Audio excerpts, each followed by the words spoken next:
Salut tout le monde. Salut John. Salut Salut Laurie. John. Salut Virgile. Bienvenue dans Sous les claviers la plage. Et si la prochaine grande révolution du travail ne provenait finalement pas de l'intelligence artificielle? Tout le monde parle de l'IA et de son gigantesque impact sur le monde pro. Ça en ferait presque oublier la clé de voûte du monde du travail, celle qui reflète notre place et notre reconnaissance dans l'entreprise, tel un baromètre. Et j'ai bien sûr nommé la rémunération. Or, elle est effectivement sur le point de connaître une véritable révolution. Pourquoi ? Parce qu'en 2026, une directive européenne imposera aux entreprises d'établir la transparence des salaires. Alors du coup, on est ravis de recevoir notre invité du jour, qui est un spécialiste du sujet. Et une deuxième fois, bienvenue à toi Virgile. Pour te présenter brièvement, Virgile Ringard, tu es un expert du monde des ressources humaines qui a évolué notamment chez Technip, Criteo ou encore Comet en tant que DRH, la plateforme de freelance qu'on ne présente plus ou qu'on présente encore, je ne sais pas.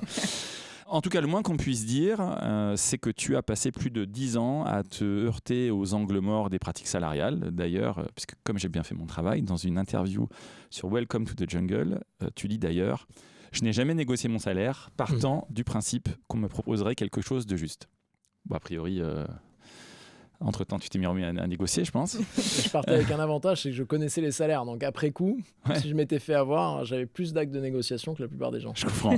Alors du coup, en 2020, tu cofondes Figure avec une ambition radicale, remettre de la cohérence, de l'équité et de la transparence dans la manière dont les entreprises fixent leur politique de salaire.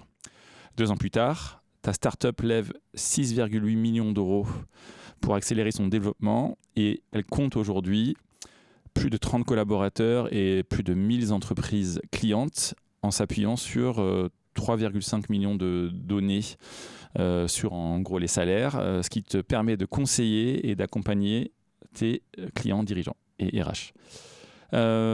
Après, pour moi, Figure dépasse le simple cadre d'un SaaS, d'un outil. Moi, je le vois comme un manifeste, comme la preuve qu'on peut assumer au grand jour des décisions qui longtemps sont restées opaques. Je l'ai précisé plus haut dans la chronique, en 2026, la directive européenne sur la transparence des salaires obligera toutes les entreprises à franchir ce pas. Et toi, Virgile, tu es un de celles et ceux qui préparent le terrain avec une vision claire et une expertise pointue. Tu invites les entreprises à se comporter comme si toutes les décisions qu'elles pourraient prendre sur les salaires allaient fuiter demain. Je te cite. Ouais. Et en fait, j'ai envie que dans cet épisode, on puisse aborder à la fois l'impact de la transparence sur l'entreprise et particulièrement sur le leadership. Et puis qu'on profite de ta présence pour effectivement recueillir les recommandations sur la mise en place d'une bonne politique de salaire, a priori basée sur la transparence, mais pas que, on verra ça. Et puis j'aimerais bien aussi qu'on puisse donner du contenu actionnable à notre audience et parler concrètement de comment on peut appliquer certains de ces principes, quels obstacles on peut rencontrer et puis surtout comment est-ce qu'on peut les surmonter. Ça vous va ? Allez. Parfait. Bon, eh bien, je vais te poser une question assez classique, mais qui va nous permettre d'ouvrir la première partie. Virgile, pourquoi est-ce que tu as créé Figure et surtout à quel pain spécifique tu souhaitais apporter une réponse ? Ouais, en effet, tu l'as dit au début, moi j'ai fait des ressources humaines pendant un peu plus de 10 ans. Et j'étais très frustré déjà du manque d'outillage que j'avais quand j'étais dans les RH. C'est-à-dire que j'ai toujours un peu bricolé dans Excel. Et en gros, à faire des fichiers Excel dans tous les sens. Et je me dis, mais c'est pas possible qu'à l'ère où à l'époque, faut se projeter, il y avait de plus en plus d'outils dans la gestion des ressources humaines, enfin des outils de recrutement, des outils pour faire des entretiens annuels, etc. Quand il s'agissait de la rémunération, c'était toujours du bricolage dans Excel. Et c'est quand même un sujet important. Tu disais, la rémunération, c'est quand même un sujet super important. Et ce bricolage-là, moi, j'étais vraiment pas à l'aise avec ça. Ça a toujours été un truc. Je me suis dit, mais c'est pas possible qu'on bricole sur un sujet aussi important. Et après, j'ai eu un deuxième pain qui est arrivé plus tard. Quand j'étais chez Comet, en DRH, en start-up spécifiquement, il n'y avait pas de vérité sur ce qu'étaient les salaires du marché en start-up. Et moi, je trouve ça affreux parce que quand tu vas dire à quelqu'un, tiens John, en fait, je te fais une offre, je vais t'embaucher, je vais te payer 50 000 euros. J'avais candidat qui me disait, mais attends, 50 000, c'est pas du tout le marché c'est 60 000. Quand il n'y a pas de vérité sur un marché, on se retrouve à faire des négociations sans fin. Moi, je vais dire, non, j'ai parlé à un de mes copains DRH, il m'a dit que c'était 50 000 dans sa boîte. Et tu vas dire, ah ouais, moi j'ai mon cousin, il bosse dans telle boîte, c'est 60 000. Et en fait, quand tu n'as pas de source de vérité, tu tombes dans la négociation. Et la négociation, c'est ceux qui gueulent le plus fort qui gagnent. C'est pas forcément les meilleurs. Et c'est d'ailleurs en moyenne un jeu dans lequel les hommes gagnent plus souvent. Et moi, mon sujet de Master 2, par ailleurs, c'était l'inégalité salariale homme-femme. Et donc, j'ai toujours gardé en tête ce biais de la négociation, créateur d'inégalités entre les hommes et les femmes, et même entre ceux qui gueulent le plus fort et qui ne sont pas forcément les meilleurs. Et c'est pas normal. Et donc, le premier truc de figure, c'était de tuer ça, tu l'as dit, de dire voilà les salaires du marché dans la tech pour avoir une source de vérité et permettre aux entreprises d'être le plus juste et efficace possible. T'as envie de rebondir là-dessus, Laurie ? Oui, forcément, parce que tu parles d'un point qui me tient à cœur, c'est celle de l'égalité homme-femme, notamment dans l'écart de rémunération. Et du coup, oui, la négo, elle peine toujours plus chez les nanas. Et j'ai vu que tu avais écrit un post LinkedIn il n'y a pas longtemps et on en a parlé ce matin avec John. Et j'en ai pas trop parlé à bon escient pour qu'on continue à pouvoir en débattre ici. Mais tu as écrit dans une de tes chroniques aussi que tu as sur le blog des Conversations. La conversation, voilà, okay. Où en fait, tu as lu une étude où en fait, on voit que les nanas négocient autant, voire plus que les mecs, et que pour autant, elles n'ont pas toujours gain de cause. Et en fait, ça revient un peu remettre vraiment casser le stéréotype qu'on a aujourd'hui, qui est celle de croire que les meufs osent pas négocier. John n'était pas forcément d'accord avec moi, mais en fait, comment on fait du coup pour... Ouais, c'est ce qui était intéressant, c'est que cette étude, elle venait contredire en partie, plus sur la base de données un peu anglo-saxonnes, les études précédentes, qui disaient qu'en moyenne, les femmes négociaient moins, et donc il y a un aspect très culturel à ça. Hein. Ouais. Là, cette étude-là, elle disait, mais plutôt aux États-Unis, c'est faux, elles négocient autant. Par contre, les deux études convergent pour dire quand même qu'elles négocient moins, qu'elles négocient pareil, elles obtiennent moins ce qu'elles demandent. Donc déjà, si tu veux, tu as un facteur inégalitaire qui veut dire que il ne faut pas renvoyer le fait de les femmes ont qu'à mieux négocier si elles veulent le meilleur salaire. Déjà, en fait, de facto, il faut arrêter faut responsabiliser les entreprises sur l'équité et pas reporter la faute sur potentiellement le fait que les femmes négocient peu ou négocient mal, parce qu'en fait, même à demande égale, elles obtiennent en moyenne moins ce qu'elles demandent. Et puis c'est une injonction qui fait que continuer, c'est-à-dire qu'à un moment donné, quand tu dis que c'est les nanas qui négocient moins, en fait, tu renforces le stéréotype, et c'est ce qu'on se disait ce matin avec John. Alors, comme j'ai été appelé à la barre, je vais pouvoir répondre. Je vais commencer par la fin. Je suis absolument d'accord, et je vais rebondir sur tes mots, Virgile, que un des problèmes majeurs de la négociation salariale aujourd'hui dans le monde de l'entreprise, c'est qu'elle profite à celles et ceux qui sont les meilleurs négociateurs, négociatrices. Est-ce que ce sont plutôt des hommes ou plutôt des femmes ? Alors, pour rebondir sur ce que tu disais, autant moi je suis hyper convaincu que le modèle il est systémique aujourd'hui, il est injuste, parce qu'en effet c'est pas normal que qu'on fasse la part belle juste aux gens qui sont les plus grandes gueules ou qui osent, qui ont appris à casser la table, etc. Parce qu'en fait c'est des biais qui se reproduisent et c'est pas cool, enfin c'est pas juste. Autant moi je prends toujours plus de pincettes avec la sociologie, parce que je considère que c'est une science molle et que a priori pour une étude qui te dira une chose, on en trouvera 3 qui te diront le contraire. Et effectivement, moi je préfère m'intéresser à l'injustice qui est de dire aujourd'hui les candidats, en fait le rapport de force il est plutôt côté entreprise quand il n'y a pas de data comme ce que tu fais avec Figure qui permet d'aller expliquer côté entreprise en vrai ce que pourrait être une rémunération juste, et puis aussi côté candidat pour pouvoir permettre de savoir ce qu'on vaut vraiment sur le marché. En tout cas, mon propos, c'est effectivement de dire comment est-ce qu'on peut sortir d'un schéma où finalement qui est injuste pour recréer de la confiance. Et je t'avais déjà d'ailleurs entendu dire ça. Pour moi, la finalité, elle est là aussi, c'est de recréer de la confiance dans le dialogue social, dans le salariat de manière générale. Parce qu'en fait, ce qui compte, c'est pas tant qu'il y ait des gens qui soient plus payés d'autres. C'est le problème aujourd'hui, c'est qu'on ne comprend pas toujours quels sont les critères qui font que tu es plus ou moins payé, quels sont les critères d'acceptation qui te permettraient de progresser en salaire, etc. Et en fait, la transparence, moi je trouve que nous on a mis en place effectivement chez Shodo des grilles transparentes, mais on n'a pas mis des grilles, on n'a pas fait de la transparence pour juste se faire plaisir et mettre de la transparence. On met de la transparence derrière parce qu'en fait on veut recréer de la confiance, et je pense que c'est ça moi c'est ça que j'entends dans ta réponse, en tout cas. C'est complètement ça. Hein. Le but, c'est, on va voir quand on reviendra sur les obligations qui arrivent l'an prochain au niveau légal. Le but, c'est de rééquilibrer le rapport de force par rapport à ce que tu as dit entre entreprises et candidats et salariés. Où en gros, les entreprises ont toute l'information sur les salaires, ce que devrait être un salaire légitime. Les salariés n'en ont aucune, les candidats n'en ont aucune. Donc ça, c'est le but. On reviendra dessus tout à l'heure. Bon, après, le deuxième point, la transparence au sein d'une entreprise avant même les obligations légales. T'en parlais de ce que vous faites chez vous, c'est pareil chez nous. Donc nous, on a ce qu'on considère en transparence absolue, c'est-à-dire tout le monde connaît les salaires de tout le monde. C'est pas la transparence pour la transparence, c'est la transparence comme créateur et vecteur de création de confiance, de se dire en fait, on n'a rien à cacher, vous avez le même niveau d'information que nous et on vous garantit que ce qu'on essaie de faire, c'est d'être juste et équitable.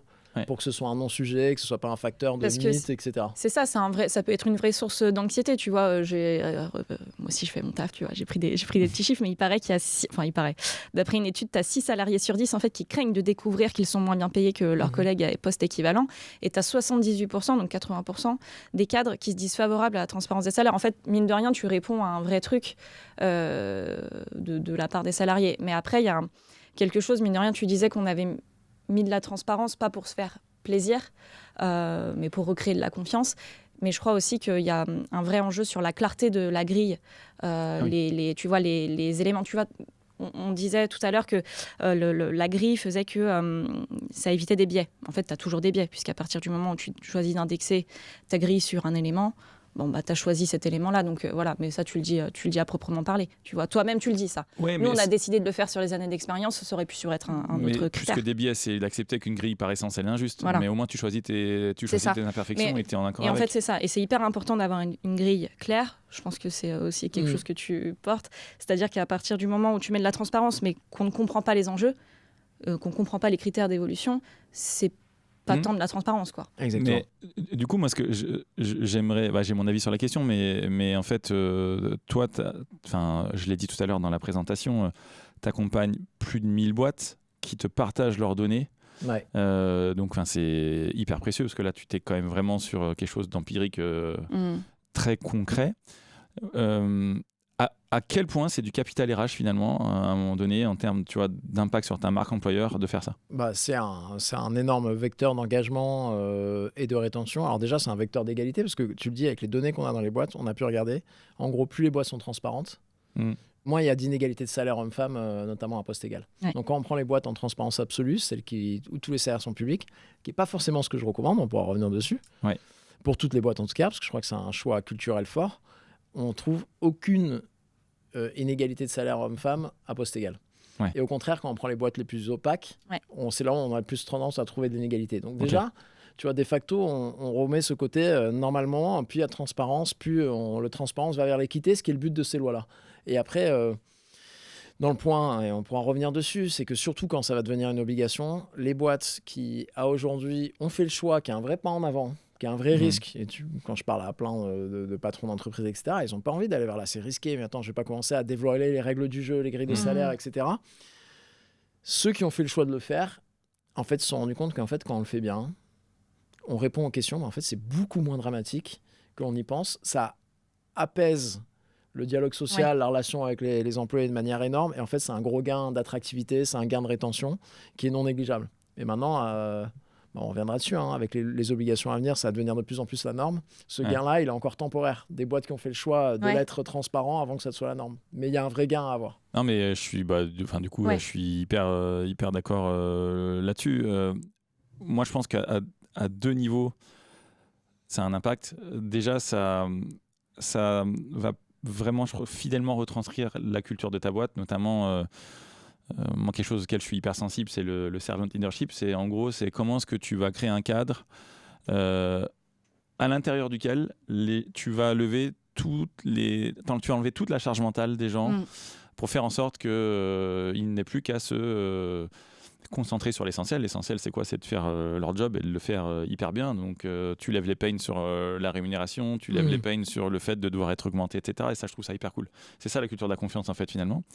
Et puis en effet, toi, tu as mis de clients, je pense, dans plein de secteurs différents. Nous, on est dans un secteur qui est la tech et particulièrement dans le monde des ESN. Mais l'avant-après, on le voit vraiment. Nous, à partir du moment où on a mis en place la transparence des salaires, on avait l'impact sur l'attractivité. Tu vois, le nombre de propals qu'on perd, de taux de transformation, il est à plus de 90%. Et on voit bien aussi qu'il y a un impact derrière sur... bon, ça s'explique, hein, le taux de transformation, c'est qu'en fait, les gens, c'est comme quand tu vas au resto, tu as le prix du menu, tu perds pas ton temps. C'est-à-dire que le salaire te va... en fait, le salaire n'est même plus un sujet, en fait. Et je trouve que c'est puissant. Et c'est pour ça que je suis hyper content de discuter avec toi, parce que c'est un sujet clé, la rémunération. Mais au bout du bout, ça ne devrait pas être l'essentiel. En fait, tu viens bosser. On est dans une quête de sens. T'as pas que ça. Ah oui, le projet doit te plaire, les gens doivent te plaire, etc. Et c'est sûr que si tu n'as pas l'oseille au bout, il y a un problème. Et après, je voulais revenir aussi sur un truc, mine de rien, qui va dans le sens de la confiance, c'est que en mettant de la transparence, tu as aussi la notion d'exemplarité. Tu vois. Mine de rien, tu as de l'exemplarité parce que tu es obligé de rendre des comptes. John, les REM de ça fait tout un garde-fou. Tu vois, les REM de tout le monde sont transparents, même les REM des dirigeants, dirigeantes. Et je voulais revenir aussi sur un truc que tu as dit, c'est-à-dire qu'à partir du moment où tu dois rendre des comptes, tu mets fin aux inégalités. C'est dans une entreprise de la tech, je crois que c'est Salesforce, mais je n'ai pas trouvé. Ils ont décidé de rendre des comptes et tu as un comité qui est là pour contrôler les données de rémunération. Et 5 ans après l'adoption du système, tu n'as plus d'inégalité. En fait, à partir du moment où tu dois rendre des comptes, et où tu mets en place de la transparence, ça réduit quand même considérablement. C'est génial. En fait, moi, ce que je dis, et tu le disais tout à l'heure, c'est que quand je dis les entreprises doivent se comporter comme si tous les salaires devraient fuiter, c'est un peu le monde dans lequel on va. Pas que les salaires fuitent, mais on parlera des obligations tout à l'heure, mais c'est un monde dans lequel les entreprises vont devoir faire quelque chose qu'elles n'ont pas beaucoup à faire aujourd'hui, c'est se justifier leur décision de rémunération. Et à partir du moment où tu dois t'en justifier, dans votre cas et dans le mien, parce que chez Figure aussi, on est en complète transparence, parce que c'est transparent. Donc tu dois être prêt à tout moment, quelqu'un vienne te dire, attends, moi j'ai vu le salaire de John, pourquoi c'est ça comparé au mien ? Et tu te mets en posture, dès que tu prends la décision, de dire, attention... Est-ce que là, je suis en train de justifier ou en fait, là, je ne suis pas en train de prendre quelqu'un en me disant c'est une superstar, c'est normal qu'il soit payé 30% de plus que tout le monde. Si demain, on vient me dire mais attends, pourquoi il est payé 30% de plus que tout le monde, est-ce que je suis droit dans mes baskets ? Et après, si j'arrive à montrer que je le suis, que j'ai un argumentaire pour, ok. Mais si j'en ai pas, je ne peux pas faire comme font beaucoup d'entrprises en disant je ne suis pas trop droit dans mes baskets, mais ça ne se saura pas, je le fais quand même, c'est pas grave, j'en ai besoin, j'y vais. Et ce monde-là, soit on l'a fait par conviction, comme ici autour de la table, on a pu faire un peu par conviction des bienfaits de la création de la confiance et de la responsabilisation d'entreprise. Soit demain, on va revenir dessus, il va y avoir des garde-fous juridiques qui vont faire en sorte que les entreprises, les patrons vont devoir se poser ces questions-là avant de faire ces offres. Mais tu vois, les valeurs, la morale, moi je trouve ça hyper important, mais ça reste hyper subjectif. C'est la limite aussi de cette boussole-là. Par contre, moi ce qui m'intéresse, c'est effectivement... tu vois, de manière empirique, tu as 1000 boîtes. Toi, tu constates que tu es en capacité de dire de manière, je sais pas, empirique, j'en sais rien, ou statistique, de dépeindre la trajectoire des entreprises qui ont mis en place une politique qui est transparente, donc qui s'explique, versus les autres. Enfin, tu pas le vois, en trajectoire de performance business. Peut-être qu'à terme, on y arrivera. Performance RH, du coup, pour commencer. Performance RH, en tout cas mesurée par le côté qui est déjà un point fort de l'équité salariale, et notamment l'équité salariale homme-femme. On est capable de dire, plus les boîtes sont transparentes, il y a un lien de corrélation entre plus le degré de transparence et le degré d'équité.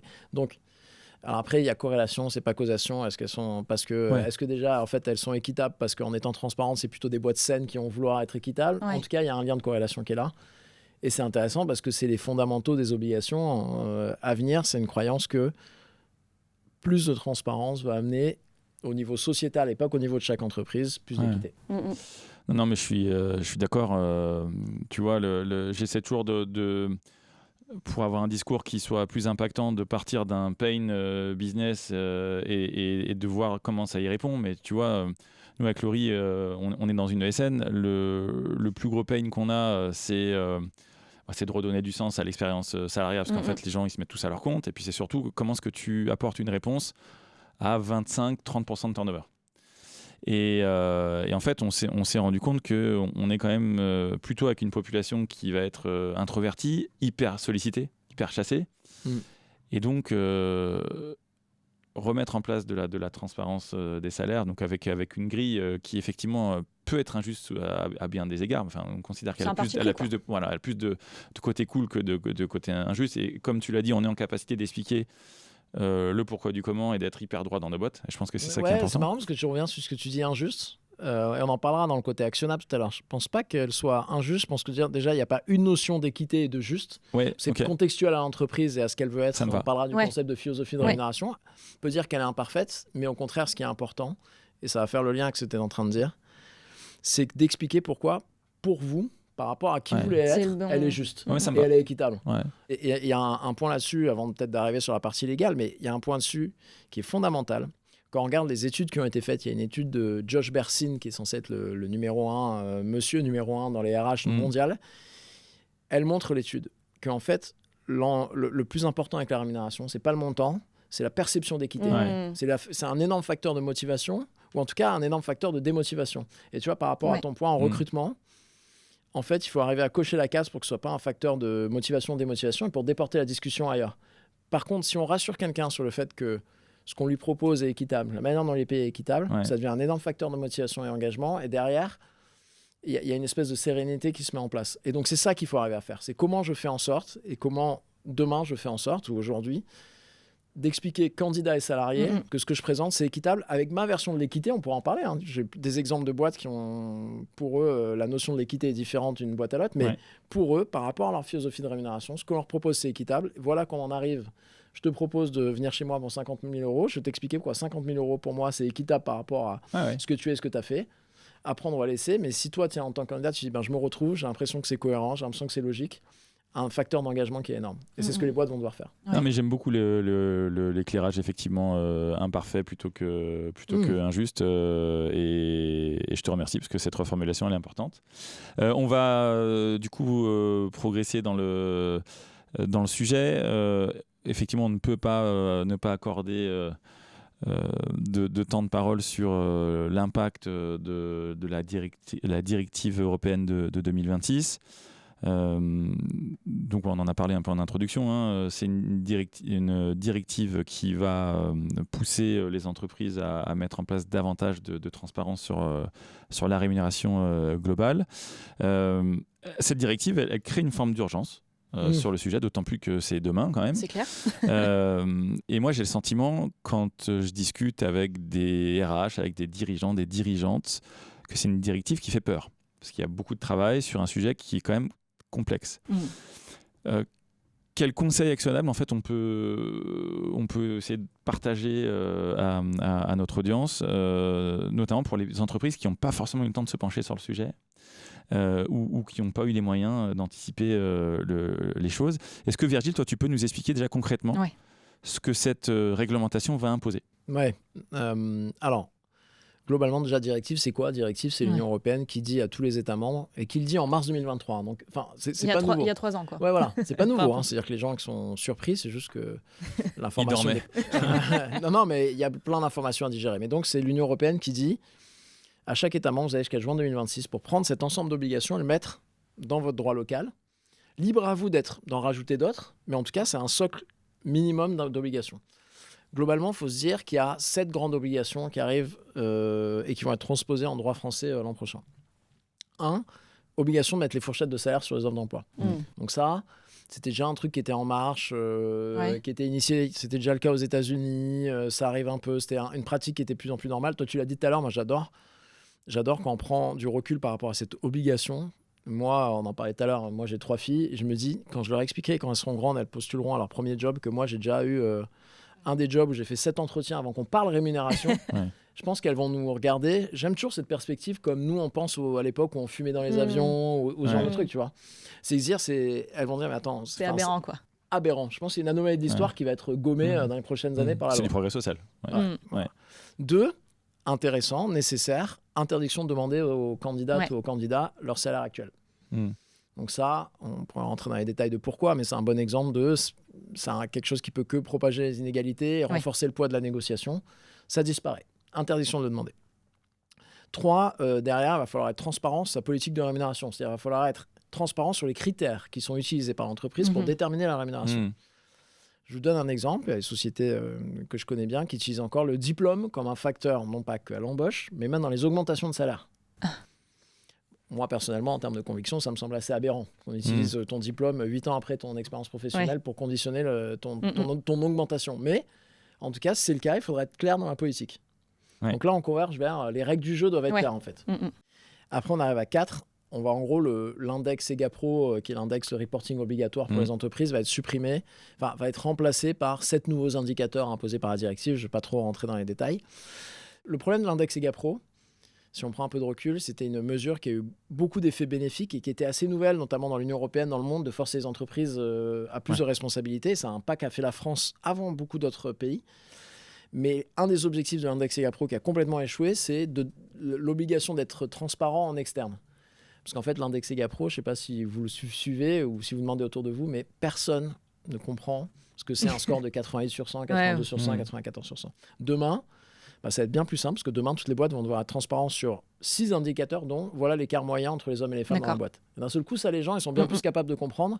Ah, telle boîte, elle paye 23% de plus les hommes que les femmes. Salaire moyen, hein. Donc, et en France, la moyenne est de 23%. C'est pour ça que j'utilise 23%. Quand on rapporte à poste égal, on arrive à peu près 4%. Mais donc, il va falloir être transparent là-dessus. Si on a des écarts hommes-femmes de plus de 5%, que ce soit au général ou, et c'est un point important, dans une catégorie de travailleurs. Une catégorie de travailleurs, c'est un nouveau concept qu'il va falloir arrêter avec ces élus, qui est de dire les gens qui font le même poste ou un poste de valeur égale. Il va falloir regrouper ces gens en disant tous les gens qui sont, par exemple, un dev senior à Paris, c'est une catégorie de travailleurs. Voilà la moyenne des hommes, voilà la moyenne des femmes. Et on va faire la même chose pour l'équipe RH, ou peut-être que si j'en ai pas assez, je veux dire les fonctions support à Paris. Et on regarde les moyennes hommes-femmes de toutes ces catégories de l'entreprise. Si au moins une dépasse 5%, ce qui, disons-le, sera quasiment l'intégralité des entreprises, on devra faire avec les élus une évaluation conjointe des rémunérations. On devra aller dire... En fait, pourquoi ? On va regarder pourquoi est-ce qu'on a des écarts de plus 5%. Et si on n'arrive pas à les résorber ou les expliquer dans un délai de 3 ans, il y aura des sanctions qui sont encore à définir. Mais déjà, ça, c'est un gros point. C'est-à-dire qu'il va falloir mesurer les écarts hommes-femmes et les justifier s'ils sont supérieurs à 5%. Et après, là, on arrive dans les 2 dernières obligations qui sont pour moi, et pour les entreprises peut-être à qui tu as parlé, les plus sensibles, celles qui génèrent le plus de craintes, etc., c'est la première couplée à la deuxième. La première, c'est le droit à l'information. Tous les salariés vont avoir le droit de demander « je veux savoir combien je suis payé » comparé aux gens qui font un même poste ou un poste de valeur égale. Donc, je vais avoir le droit de demander à mon entreprise, et l'entreprise devra répondre au plus tard dans les 2 mois, voire moins, et rappeler à chaque salarié de l'existence de ce droit. Donc, tous les salariés vont avoir dire « John, t'es mon patron, je veux savoir comment je suis payé comparé aux gens qui font le même poste que moi. » Hyper intéressant. T'as fini ? Là, je veux dire, et le dernier qui va avec ça, et en plus, ça va pouvoir te permettre de rebondir encore mieux, c'est le combo de ce droit-là, qui met un peu le feu aux poudres quand même, combo avec une des dernières obligations, qui est le renversement de la charge de la preuve. Ça veut dire quoi ? En cas de contentieux. Donc moi, je te dis, John, je veux savoir comment je suis payé. Tu me dis, écoute, je te remets un courrier qui dit que tu es payé 8% de moins. Si moi, je dis, mais en vrai, c'est quoi, John ? Je vais t'emmener au prud'homme parce que je pense qu'il y a discrimination salariale pour 8% de moins. Le renversement de la charge de la preuve, c'est-à-dire c'est la charge de l'entreprise de montrer que ces écarts de salaire, cet écart de salaire-là, est justifié par des éléments objectifs et non sexistes. Et si tu n'as pas la réponse, c'est à toi de montrer que c'est justifié. Si ce n'est pas justifié, c'est que de facto, c'était injuste et c'est de la discrimination salariale. Et donc, tu pourras être condamné à me payer toutes les années de retard d'écart de salaire que tu n'auras pas su justifier. Non, mais du coup, c'était exactement le terrain sur lequel je voulais aller. Tu vois, donc c'est hyper intéressant, c'est hyper complet, je te remercie. Et j'avais 2 questions. La première, c'est par exemple, tu me disais, on n'a plus le droit de demander aux candidates et aux candidats, je me fais l'avocat du diable, mais je pense que c'est important. On n'a plus le droit de demander aux candidates et aux candidats combien il ou elle gagnait avant. Si tu le fais, qu'est-ce qui se passe ? Enfin, je veux dire, Virgile, tu viens passer un entretien chez Chaudot, je suis un salopard, je te pose la question. Comment est-ce que toi tu fais pour expliquer que je ne suis pas compliant avec cette directive ? C'est un super point, parce que ce point-là, sauf si tu fais mal ton travail et que tu laisses, mais ce qui existe encore, comme moi je faisais en début de carrière, je ne sais pas si vous vous en souvenez ou vous l'avez encore, qui existe encore dans des boîtes. Si tu me mets dans mon processus de recrutement un document papier à signer ou à remplir dans lequel tu me demandes ma rémunération, bon là c'est facile, je dis regardez le document que tu m'as fait remplir. Mais en effet, si tu dis rien et que tu le fais que à l'oral, charge de la preuve du coup. Mais très compliqué d'aller le prouver. Okay. En fait, ça fait partie d'une des lois où en effet, vous savez, c'est comme la discrimination à l'embauche, genre au faciès, etc. C'est super dur à éprouver. Que en fait, même les questions interdites en entretien. Donc en fait, franchement. le risque pour la Parce boîte... que tu vas avoir des enfants demain. Voilà, exactement. C'est le risque pour la boîte d'aller... que la personne aille montrer que tu as posé la question à l'oral sans le mettre par l'écrit. Ouais. C'est plus le côté potentiellement bad buzz, marque employeur. Ouais. Et en fait, c'est ça hein, que les entreprises craignent plus, c'est le côté réseaux bien sociaux. Ah, je viens de postuler chez Figure, j'y crois pas, ils m'ont demandé quel était mon salaire actuel, c'est interdit, quelle honte. Et ça, les réseaux sociaux... Shitstorm, hop. Voilà. Ah ouais, c'est ça le plus gros risque. Mais sinon, c'est un vrai risque, pour le coup. Ok. Et du coup, tu disais que c'était problématique d'aller demander l'historique des salaires. Et en quoi ça... En fait, voilà. Et en quoi? Alors, c'est intéressant parce que pourquoi c'est problématique? Déjà, ce que j'ai pas dit, hein, la directive européenne, elle émane d'un groupe de travail au niveau de l'Union européenne, dont le but était de dire quelles sont les solutions à apporter pour réduire les inégalités hommes-femmes. Et je fais lien, cette obligation-là, elle fait lien directement avec cette origine de la directive, parce qu'on prend une situation qui n'est pas une situation improbable, qui est une situation super courante, que j'ai vue et que vous avez sûrement vu autour de vous. Imaginons, je suis une femme, je suis en poste, j'ai l'impression que je suis un peu sous-payé, parce que tous mes collègues sont payés un peu plus. Je demande une augmentation, on me dit c'est les budgets, il n'y en a pas beaucoup. Je dis mais c'est quoi? Je vais postuler ailleurs, je vais arriver ailleurs. Je postule dans une entreprise qui avait un poste ouvert, qui correspond parfaitement. Cette entreprise, elle avait prévu de payer. Elle avait mis dans son budget, je suis prêt à payer les gens 50 à 60 000 euros. D'ailleurs, la plupart des gens en poste sont entre 55 et 60 000. Laurie, je postule à cette entreprise. Enfin, moi, je postule à cette entreprise. Je me reçois en entretien. Et qu'est-ce que tu vas me dire? Tu vas me dire, vous gagnez combien maintenant? 40 000. Là, je vais appliquer une règle en tant que professionnel RH, qui est une règle un peu induite que vous avez peut-être, qui est la règle d'or. C'est que normalement, un candidat, tu lui proposes 10% de plus que son package, tu sais que tu vas signer. Donc moi, en tant qu'entreprise, j'étais prêt à offrir 50 à 60 000 euros à la personne. Elle me dit qu'elle gagne 40 000. Je me dis, c'est quoi 45, je remporte voilà, tiens, je te donnais 44, 45, c'est bon. Et donc, qu'est-ce qui se passe? Ton inégalité que tu traînais de notre entreprise, tu la traînes comme un boulet parce que t'étais sous-payé dans ton entreprise d'avant et c'est à cause de ça que dans l'entreprise d'après, t'es sous-payé. Et t'arrives à 45, et je vais finir là-dessus. T'arrives à 45, le reste de tes collègues sont payés 55. Rattraper ce genre d'inégalité de salaire en entreprise quand tu as des budgets d'augmentation de 1,5, 2, 3%, ça se rattrape pas ou ça se résorbe au bout de tellement longtemps. Qu'au pire, au bout de tellement longtemps, tu auras rattrapé ton retard, mais ça ne va pas compenser toutes les années de retard injustifié. Et donc, c'est ce que vient corriger cette obligation. Je suis hyper d'accord avec le fond et on l'applique. Donc voilà, mais je me refais encore une fois l'avocat du diable. Génial. J'ai bien noté, tu vois, qu'un des aspects de la directive, c'était de benchmarker tous les salaires sur un groupe de professions. Je ne sais plus quel est le terme que tu as employé tout à l'heure. Catégorie de travailleurs. Catégorie de travailleurs. Donc, prenons l'exemple des développeurs seniors. Voilà. Comment est-ce que tu fais quand tu es t'es une entreprise, tu es patron d'une boîte, où en fait tu te rends compte que tu es à la traîne au niveau des salaires, qu'a priori la directive, Est-ce que la directive, elle te contraint à augmenter tes salaires? Ou est-ce que c'est juste un indicateur qui fait prendre conscience à tes salariés qu'en fait ils sont mal payés, qu'ils peuvent partir? Alors, la directive n'a pas pour but de te forcer à t'aligner au marché. Okay. Quand tu fais usage de ton droit à l'information, en tant que tu es développeur, tu vas devoir les comparer, ils vont se comparer à la moyenne des autres. Okay. Et tu sais, c'est la notion d'équité interne et d'équité externe. En fait, elle met le projecteur sur l'équité interne. C'est-à-dire qu'en interne, les écarts de salaire, tu arrives à les justifier. Si en fait tous tes développeurs sont payés peut-être en dessous du marché, mais parce que par ailleurs, tu es une boîte qui offre plein d'autres trucs, plein d'autres avantages, etc., juste ça te responsabilise et ça t'oblige à répondre au salarié qui va dire, attends, moi je paye 10% de moins que mes collègues.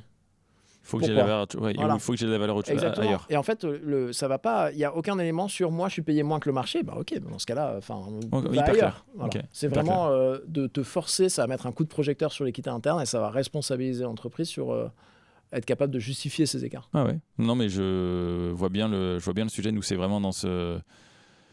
On est dans une société qui reste quand même inégalitaire. Tu as des différences de rémunération, etc. Et effectivement, ce qui rend assez opaque le monde du travail, c'est de ne pas comprendre pourquoi tu gagnes plus ou tu gagnes moins. Et là, ça force quelque part à, tu vois, c'est ce que tu disais en intro, ça crée de la confiance dans le sens où un groupe, une catégorie de professionnels dans une entreprise qui est payée un peu moins que le marché, ça force quand même, ça force l'employeur à garantir une expérience salariale à côté avec d'autres avantages qui font que tu vas fidéliser les gens. Donc c'est assez cool. J'ai une question, mais c'est quoi le risque du coup, enfin, qui va regarder les risques du coup il n'y a pas de sanctions à proprement parler, c'est simplement... Alors il y aura des sanctions prévues si tu as un écart de plus de 5% d'hommes-femmes que tu n'arrives pas à expliquer ou à résorber sous 3 ans. D'accord. Les sanctions vont être à déterminer. C'est un des éléments où l'Union européenne dit à chaque pays, en gros, débrouillez-vous, faire des sanctions en pourcentage de la masse salariale ou du chiffre d'affaires. Vous faites ce qui est approprié, on verra. Mais ça, au bout de 3 ans, tu n'arrives pas à le justifier. Enfin, je ne veux pas minimiser le sujet, mais franchement, ce n'est pas ça qui fait le plus peur. Ce qui fait peur, je pense, aux entreprises, c'est 2 éléments. Bon, c'est la charge de reporting à produire, de dialogue social, pour quand même aller justifier les écarts, creuser en détail dans les écarts, etc. Ça, c'est une grosse charge de travail. Nous, c'est là aussi où on accompagne les entreprises, pas que sur la partie données, mais c'est pour les aider à faire les calculs, à dire attention, regardez les inégalités que vous avez en interne, regardez celles qui en fait sont justifiées, parce qu'on n'en a pas trop parlé, mais le but n'est pas de dire tout le monde doit être payé pareil. Ouais. C'est de dire si vous avez des gens qui ne sont pas payés pareil, vous arrivez à justifier pourquoi. Et en fait, si vous arrivez à montrer que vous savez quoi, en fait, John, t'es payé 8% de moins, mais en fait, il s'avère que, comparé à la moyenne de tes collègues, tu as une ancienneté sur le poste qui est plus faible que la moyenne des anciens collègues. Ton niveau de performance est plus faible. Tu n'as pas de certification que le reste ont. C'est des éléments objectifs qui justifient les écarts. Et c'est OK. Donc, il faut arriver à faire ce discours-là. C'est quand même un peu des risques, c'est un peu de la charge de travail. Ce qui fait peur, c'est les risques un peu réputationnels des boîtes qui ne vont pas être prêtes. Parce qu'en fait, il y a quand même pas mal de boîtes, et j'en parle tous les jours, qui se disent si en juin je dois afficher mes fourchettes de salaire sur les offres d'emploi, j'ai pas de fourchette en interne, c'est toujours un peu une personne, un salaire, un peu c'est à la gérer à la tête, quoi. Et c'est pas des boîtes de 50, c'est des boîtes de plusieurs milliers. Ouais. Ils savent pas si elles vont être prêtes, et donc le risque réputationnel de commencer à pas être prêt ou à mettre des fourchettes de salaire super larges, on pourrait en parler, mais elles sont pas trop prêtes. Et après, c'est un peu le risque de désengagement et de contentieux des gens qui vont faire usage de leurs droits à information, qui vont découvrir qu'ils sont sous-payés, vont venir dire pourquoi. Et pour être clair, parce qu'en plus j'ai eu la question, j'ai un webinaire ce matin, quelqu'un a dit oui, mais est-ce qu'on ne pourra pas juste leur dire que ils sont moins payés que leurs collègues parce qu'il y a plusieurs personnes dans leur équipe qui ont menacé de démissionner, donc on les a augmentés. D'accord, très bien. C'est pas un critère objectif qui justifie les écarts de rémunération. De t'as mal négocié, c'est pas un critère. Tes collègues ont menacé de partir, donc on les a augmentés plus que toi, c'est pas un critère. Tous ces cas-là que j'ai dans l'entreprise qui vont réaliser demain, peut-être qu'ils sont sous-payés et je sais pas quoi leur raconter. Au mieux, ils sont pas contents.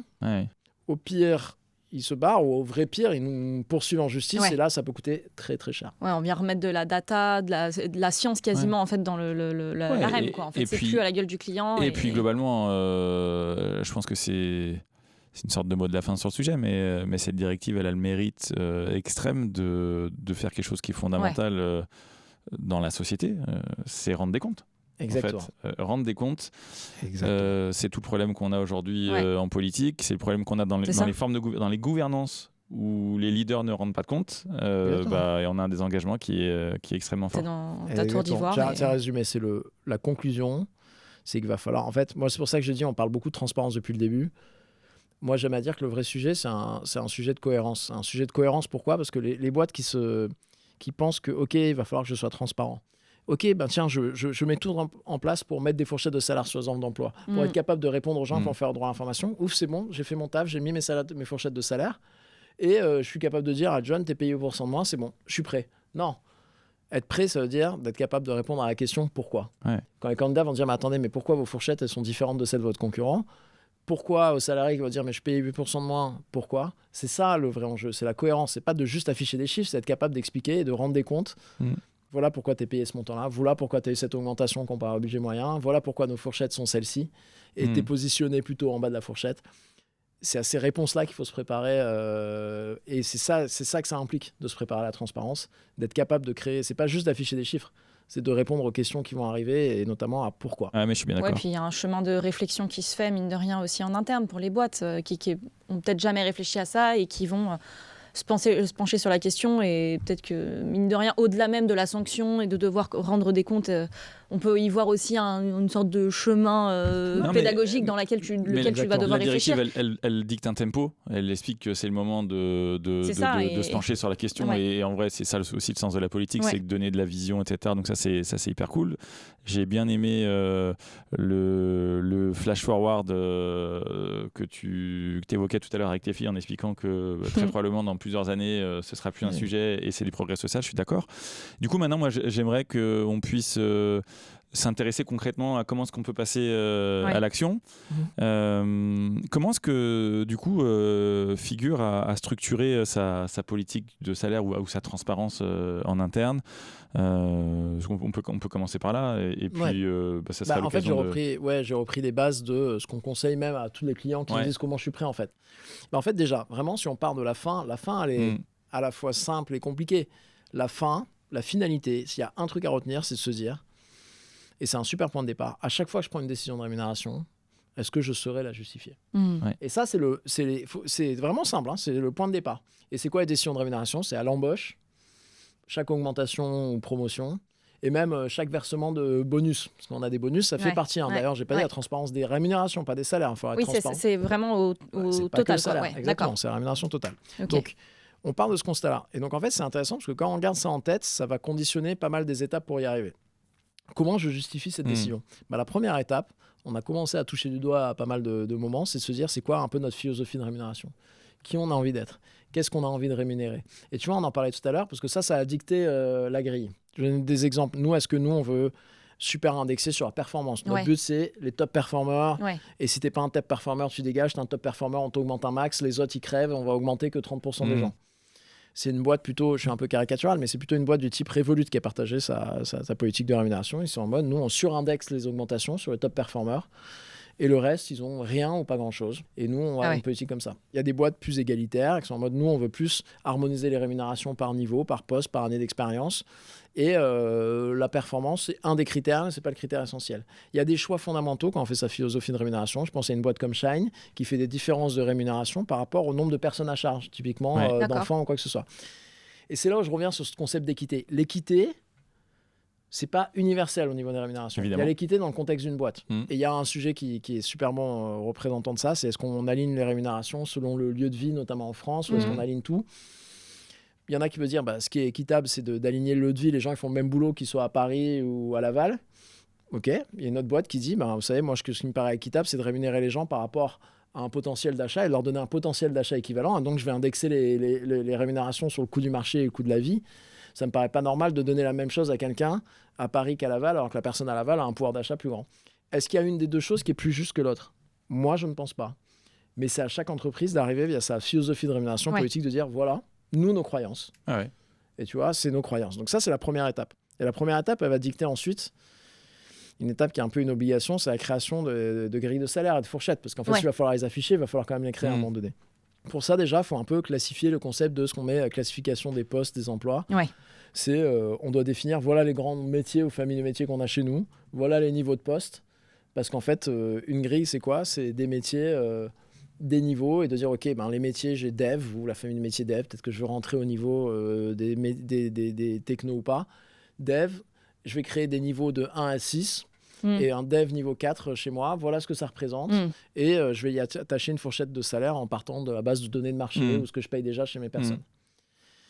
Et ça, donc, on doit créer un peu cette grille, c'est ce concept de niveau de métier, pour y rattacher un peu des fourchettes de rémunération. Et déjà, ça, c'est pas une mince affaire. Hein, parce que, c'est quand même du boulot. Alors, c'est intéressant parce que, notamment via l'IA, ça devient plus accessible que ça ne l'était auparavant. Tout ce boulot un peu fastidieux, mais c'est quand même du travail.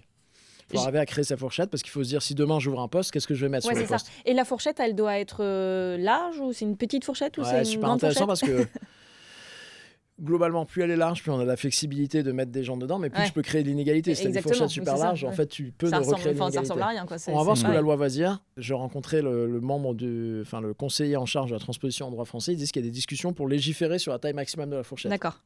Moi, j'y crois pas trop. Il n'y a aucun pays qui l'a fait pour l'instant en Europe dans un projet de loi. Mais en tout cas, ils voudraient éviter les abus. De dire, on va afficher les fourchettes, on va mettre de 30 à 80 000 euros. Après, le juge de paix là-dessus, notamment dans les postes attention, on parlait des devs tout à l'heure, sera la marque employeur. D'accord. Et ça, un dev qui va voir boîte A, je ouvre un poste, elle met 30 à 80 000 euros. La boîte B, elle met 45 à 55 et elle sait expliquer pourquoi. L'opinion, et ça les études le montrent dans des pays, genre aux US où quelques États ont mis des lois comme ça en place, franchement tu vas dire ok, la boîte A, elle respecte pas la loi, elle contourne la loi, elle contourne l'esprit de la loi. Ouais, bien sûr. J'ai une opinion défavorable de sa marque et de sa marque employeur. Mais c'est ce qui te permet de basculer dans une logique finalement traditionnelle dans le marché du travail d'outbound où les boîtes elles vont faire de l'approche directe et de la chasse, etc. Avec du coup le coût d'acquisition de tes employés est très cher, à une logique d'inbound. Où du coup tu as produit suffisamment de preuves sociales et de contenu marque employeur, notamment qui peut être contenu RH, qui va te permettre d'attirer à toi les gens, qui pensent comme toi, et deux, qui sont absolument convaincus par ta politique RH. Et du coup, tu gagnes un temps fou. Et entre parenthèses, ça j'en parle souvent parce que c'est quelque chose qui m'a fasciné dans mon secteur des ESN. En école, on te rabâche quand même quasiment à longueur de temps en market que l'acquisition, ça coûte vraiment plus cher que la fidélisation. Et en fait, nous, dans ce secteur, on fait tout l'inverse. Ouais. C'est-à-dire que tu mets plein madin sur les recruteurs, recruteuses, cabinets d'approche directe, etc. Et tu ne travailles pas ta fidélisation. Et en fait, moi, je trouve que cette loi aussi, elle permet, peut-être à la dure, mais aussi de faire basculer le curseur vers vous allez travailler votre fidélisation parce que ça coûte moins cher. Et le corollaire, probablement, c'est que, probablement, j'en suis convaincu, mais c'est le corollaire, c'est que votre acquisition, pour celles et ceux qui auront joué le jeu, les entreprises en tout cas, l'acquisition va baisser. De ce que je lis, c'est que tu as quand même un candidat sur 2 qui déclare ne pas postuler à une offre quand le salaire n'est pas indiqué. Tu vas déjà pour commencer. Et ça, c'est un le sur futur. 2, quoi. Voilà. Donc en fait, il y a un enjeu de timing pour arriver à être affiché les fourchettes de salaire. Et ce que tu dis d'ailleurs, ça reste vrai au fur et à mesure des années. Quelqu'un qui change de poste en moyenne reçoit 2 fois plus d'augmentation que quelqu'un qui reste en poste. Oui, c'est ça. Et c'est vrai au fur et à mesure des années, c'est vrai indépendamment de l'état du marché. Donc là, tu as fait ta philosophie de rémunération, tu as fait ta grille de salaire avec ce qu'on a dit.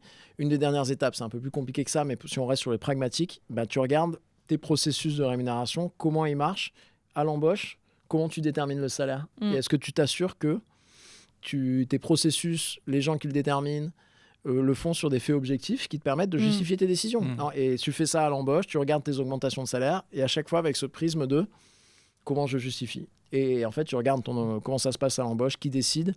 Si c'est juste les managers qui décident dans leur coin, souvent leurs enjeux sont un peu désalignés, ils veulent quelqu'un rapidement, ils ont un besoin, et c'est pas forcément l'équité interne leur priorité. Donc comment à l'embauche tu t'assures qu'en fait t'es pas en train de créer de l'inégalité. C'est là que se créent les plus grosses inégalités, c'est à l'embauche.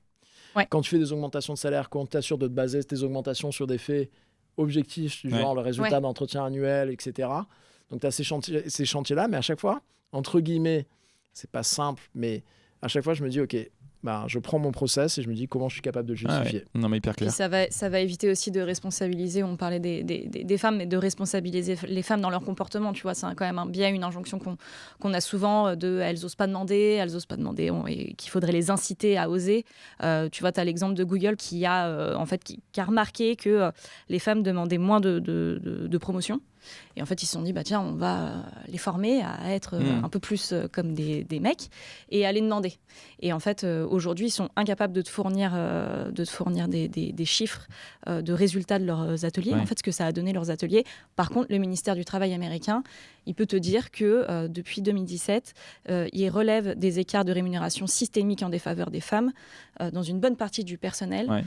Avec entre 6 à 7 écarts types entre les hommes et les femmes, dans quasiment toutes les catégories d'emploi. Donc en fait, mine de rien, quand tu formes les femmes aux négociations, si tu ne changes pas derrière ta politique de rémunération, le système, ça ne sert strictement à rien, quoi.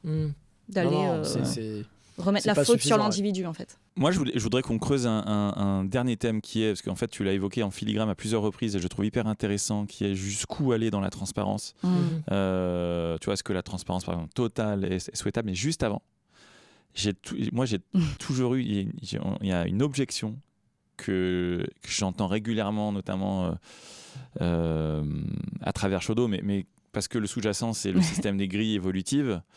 On me dit souvent, avec des grilles évolutives, quand tu retravailles ta REM, tu as le risque d'attirer plus de tirs au flanc.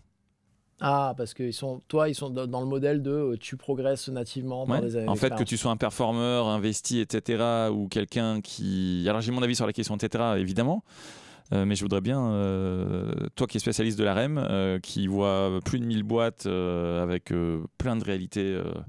qui s'enchevêtrent, je voudrais avoir ton avis. Alors, je pense qu'il y a 2 points. Déjà, c'est incroyablement réducteur, on l'a dit tout à l'heure.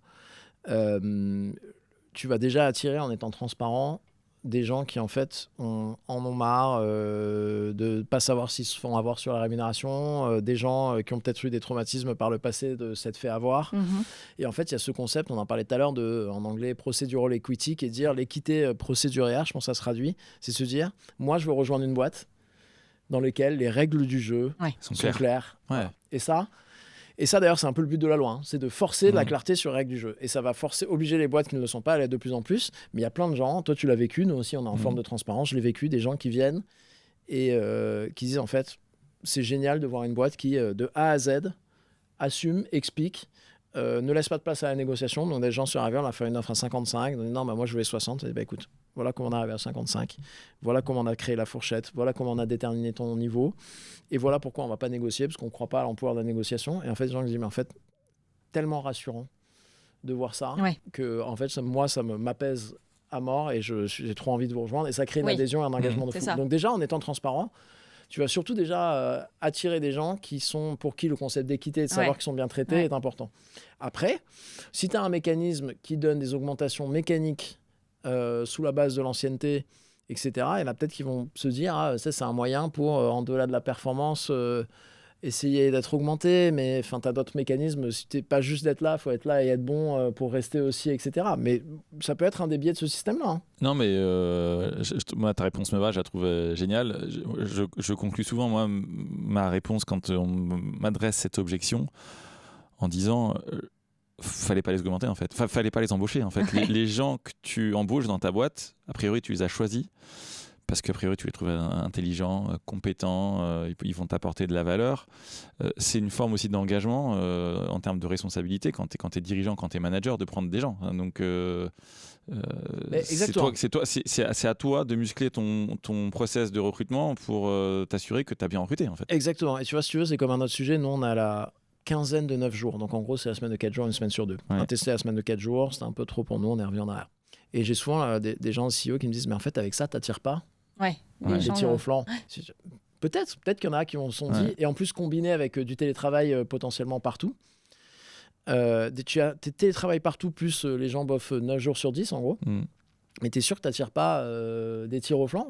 Peut-être que je les attire, mais après, c'est mon job parmi tous ceux qui sont attirés, de voir ceux qui en fait ne sont attirés que par ça et viennent pour les mauvaises raisons, de ceux qui viennent parce qu'ils aiment bien la boîte, la mission, etc. Et pour qui ça, c'est un plus, mais qui pour autant vont être super investis, super performants. Mais ça résonne vachement ce que tu dis, parce que nous aussi, on a mis en place la semaine de 4 jours pour le staff.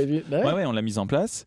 Et en fait, il y a quelque chose d'assez fascinant. Tu vois, c'est une forme de cargo culte où en fait, tu as le risque est de tomber amoureux de tes pratiques et de te dire que oui, c'est génial, j'ai mis la semaine de 4 jours, j'ai mis de la REM qui est passée sur une grille avec augmentation automatique.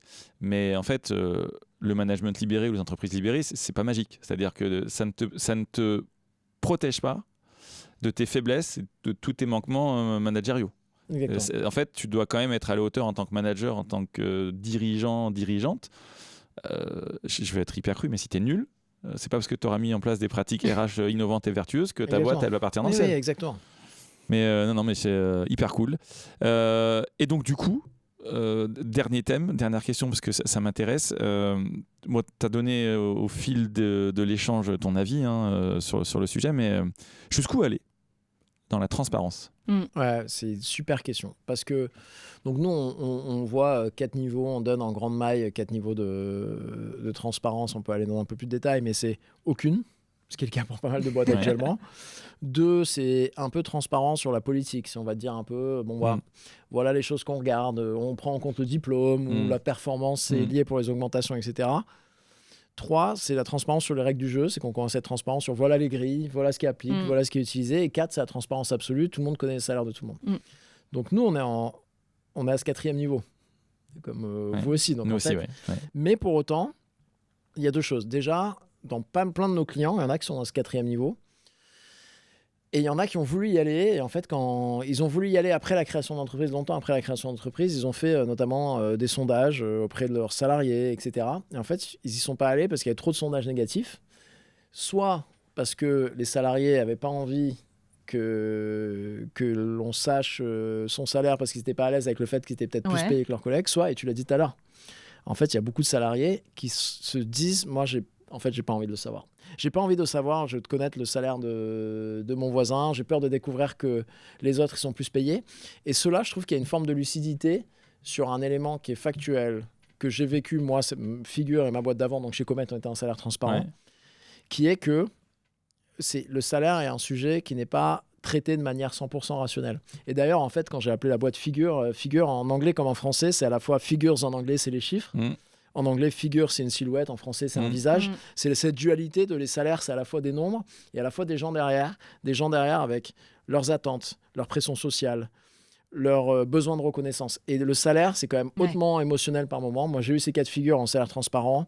J'ai eu un salarié qui était toujours frustré de sa rémunération, peu importe ses augmentations, etc. Et en fait, j'ai appris derrière, c'est sa femme gagnait plus que lui. Donc, en fait, il n'aurait pu jamais être satisfait. J'ai eu des salariés plutôt juniors qui, en fait, passaient leur temps à regarder les salaires des uns des autres et en disant « Ah, mais tiens, pourquoi John, il est payé 2 000 € de plus que moi ?» Parce que je trouve que, franchement...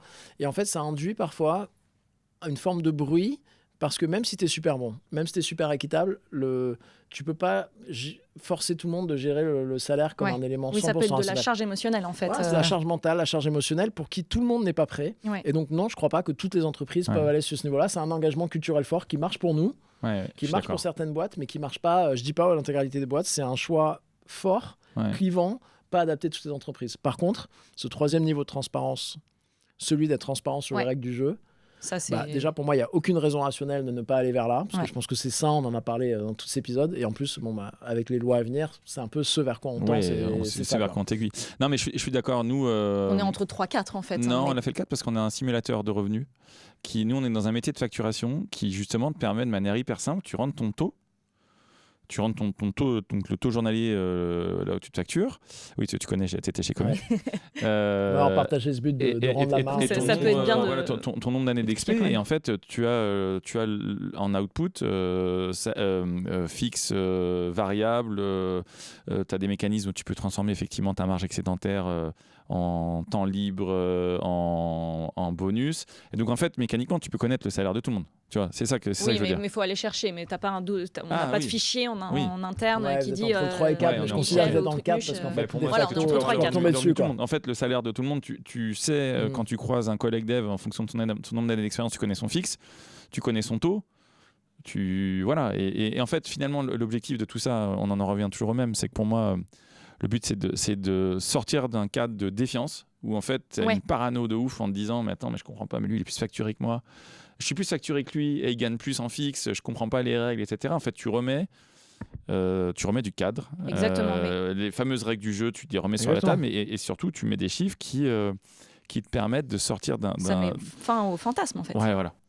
Il n'y a plus de fantasme. Mais c'est un pas dans l'inconnu. Moi, la plupart des patrons des RH que je rencontre, il ne faut pas croire que c'est... Je comprends que ce soit pas naturel la transparence. C'est une perte de pouvoir parce qu'en fait, l'information, c'est du pouvoir. D'avoir toute l'info sur qui est payé combien, quels sont les salaires du marché et que les candidats et salariés n'en aient pas, c'est une forme de pouvoir. Bien sûr.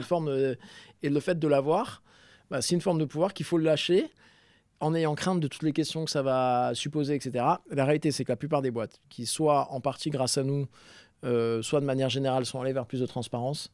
Quasiment, j'en connais 2 sur au moins une quarantaine qui ont regretté parce qu'elles ont mal fait les choses, pas de regret de la transparence. Toutes les autres, en fait, se sont dit, en fait, c'est marrant, mais je m'attendais à ce que ce soit bien plus dur, bien pire, bien plus de questions. Et en fait, passer le moment initial où il y a eu pas mal de questions, etc., ça devient un non-sujet et ça assainit l'environnement de travail. Ouais, je pense. Et tu l'as dit au début, la rémunération, c'est plus un sujet. Et franchement, c'est jamais on reviendra en arrière. Tu peux nous dire pourquoi elles ont mal fait les choses, les boîtes qui ont mal fait les choses? Parce qu'en fait, elles sont allées vite à faire des fourchettes de rémunération un peu à l'arrache, sans penser en fait qu'il y en a une.